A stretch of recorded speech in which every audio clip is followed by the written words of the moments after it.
আসসালামু আলাইকুম সুপ্রিয় দর্শক, আজকে আমরা বাজারে যাইনি, ইদানিং আমরা একটু গ্যাপ দিতেছি। বাজারে পেঁয়াজের পর্যাপ্ততা নাই, আর পাট এরও আপডেটটা মোটামুটি কাছাকাছি ওঠানামা করতেছে।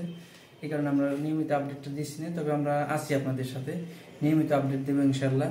আজকে আমরা পেঁয়াজের আপডেটটা জানতে পেরেছি 1250 থেকে 1350, মানভেদে একটু ওঠানামা আছে, তবে বেশিরভাগ পেঁয়াজই এই 1250 থেকে 1350 মাঝে কিন্তু একটু উঠে গেছিল, আবার আজকে দেখলাম যে একটু নেমে গেছে, তবে আপ ডাউন আছে। আর পাটের বাজারটা আমরা জানতে পেরেছি আজকে 3800 থেকে 3950 টাকা পর্যন্ত অ্যাভেলেবল, তবে মানভেদে 3600 3700 এর মধ্যে কিছু পাট আছে, তবে হাইয়েস্ট পাটটা 3950 টাকা পর্যন্ত আজকে গেছে। প্রিয় দর্শক, আমরা পাটের এবং পেঁয়াজের যে আপডেট দিয়ে থাকি, এটা খুব একটা ওঠানামা করছে না। পাটের বাজারটা অনেকে বলে হিট তুলে গিয়েছে, আমাদের কাছে তাই মনে হয়েছে। পাটের বাজার কিন্তু খুব একটা ওঠানামা করতেছে না, যে 3800 3900 4000 বা 4000 উপরে আর উঠতেছে না, এইভাবেই চলতেছে। প্রিয় দর্শক, আমরা নিয়মিত আপডেট দিতে থাকবো, আমাদের সাথেই থাকবেন, হতাশ হবেন না, কারণ আমরা কিছুদিন গ্যাপ দিতেছি, হয়তো অনেকে মনে করছেন না আমরা আর আপডেট পাবো না।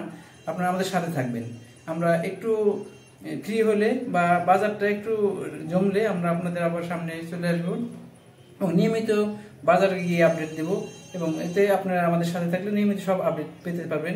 প্রিয় দর্শক, আমাদের ভিডিওটি ভালো লাগলে লাইক কমেন্ট শেয়ার দিয়ে আমাদের সাথে থাকবেন, নিয়মিত আপডেট পেতে চ্যানেলটিকে সাবস্ক্রাইব করে রাখবেন। ধন্যবাদ সবাইকে, আল্লাহ হাফেজ।